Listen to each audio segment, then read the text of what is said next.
मुल्क और उसके सबसे ताकतवर प्रेसिडेंट डोनाल्ड ट्रंप को ईरान ने एक बार फिर उसकी असलियत दिखा दी है।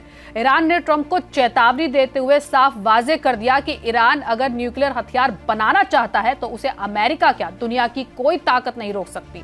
साथ ही ईरानी सदर अयातुल्लाह खमेनेई ने अमेरिका को धमकाते हुए कह दिया कि अगर हम पर कोई गलत कदम उठाता है तो इसका अंजाम अमेरिका और उसके एजेंट के लिए खतरनाक होगा, जिसमें अमेरिका का सबसे बड़ा नुकसान होगा। If they threaten us, we will threaten them. If they act on their threats, we will act on ours. Go and do whatever the damn thing you want. We're not supposed to bow off in humiliation to anyone. Iran के supreme leader Ayatollah Ali Khamenei ने गुज़िश्ता रोज nuclear समझौते पर America के साथ बातचीत करने से साफ इनकार कर दिया। कुछ रोज पहले अमेरिकी सदर डोनाल्ड ट्रंप ने एक इंटरव्यू के दौरान कहा था कि उन्होंने ईरान से न्यूक्लियर डील पर बातचीत करने के लिए एक खत भेजा है।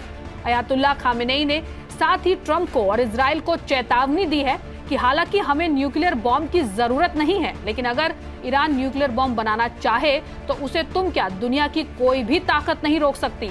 ईरानी प्राइम मिनिस्टर मसूद पेजेश्कियान ने एक प्रेस कॉन्फ्रेंस में ये तक कह डाला कि अगर वॉशिंगटन हमें ऑर्डर्स देगा कि तुम ये करो, ये मत करो, वरना हम ऐसा कर देंगे, तो ईरान इसे कभी भी बर्दाश्त नहीं करेगा। अगर ऐसा ही है तो जो तुम कर सकते हो वो कर लो। उन्होंने आगे कहा कि हम किसी से ताल्लुक खराब नहीं करना चाहते, लेकिन अगर कोई हमें झुकाना चाहे तो हम झुकने वालों में से नहीं हैं। It's not acceptable for them to say, we're ordering you not to do this and not to do that, or we'll do this. If that's the case, I'm not coming to negotiate with you at all. Go and do whatever the damn thing you want. इतना ही नहीं, ईरानी supreme leader ने तो Trump हुकूमत को डराने धमकाने वाला कह डाला। उन्होंने ट्रंप की तरफ से समझौते पर बात करने वाली खबर के बाद एक बयान में कहा कि कुछ डराने धमकाने वाली हुकूमतें हम पर डील करने के लिए जोर दे रही हैं, लेकिन हमें मालूम है कि उनकी बातचीत का मकसद मुद्दे को सुलझाना नहीं बल्कि हुकूमत करने का है। Some bullying governments insist on negotiation, but their negotiation is not aimed at resolving issues, it's for domination. इससे बड़ी बेइज्जती दुनिया के ताकतवर मुल्क के सदर की शायद ही कभी हुई हो। ईरान लंबे वक्त से न्यूक्लियर हथियार बनाने की ख्वाहिश से इनकार करता रहा है। पिछले हफ्ते ट्रंप ने ईरान को खत भेजने के साथ साथ चेतावनी भी दी थी कि ईरान से निपटने के दो तरीके हैं, सैन्य तरीके से या आप कोई समझौता करें। इसके जवाब में खामनेई ने साथ ही ईरान पर किसी भी फौजी हमले के खिलाफ चेतावनी दी। उन्होंने कहा, ईरान जंग नहीं चाहता है, लेकिन अगर अमेरिका या उसके एजेंट कोई गलत कदम उठाते हैं तो हमारी तरफ से अंजाम खतरनाक होगा और इसमें सबसे ज्यादा नुकसान अमेरिका को होगा।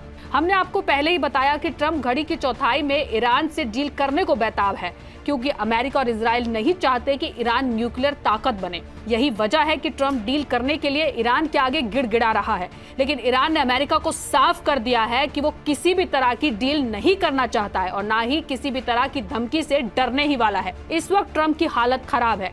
एक तरफ ईरान ने उसके आगे झुकने से साफ इनकार कर दिया है और दूसरी तरफ वो हमास के आगे नतमस्तक नजर आ रहा है। अमेरिकी सदर ने एक सहाफी के सवाल पर जवाब देते हुए कह दिया कि कोई भी फिलिस्तीनियों को गजा से नहीं निकाल सकता। इससे इजराइल को भी तगड़ा झटका लगा है।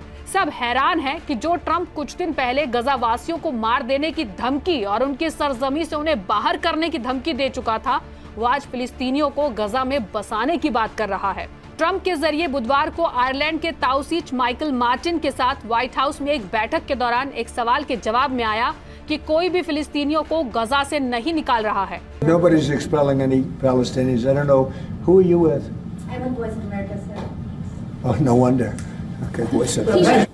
ट्रंप का ये साफ उलटफेर तब हुआ जब बुधवार को कतर में अरब के लीडर्स ने गजा को दोबारा बसाने पर चर्चा करने के लिए अमेरिका के दूत स्टीव विटकॉफ के साथ मुलाकात की। कतर की फॉरेन मिनिस्ट्री के एक बयान के मुताबिक बैठक में कतर, जॉर्डन, मिस्र, सऊदी अरब, संयुक्त अरब अमीरात मौजूद थे और उन्होंने गजा को दोबारा बसाने का मंसूबा पेश किया, जिस पर अमेरिका को अभी फैसला लेना है। इस पूरी खबर को अगले शुमार में तफसील से आपको बताएंगे। दुनिया के सबसे ताकतवर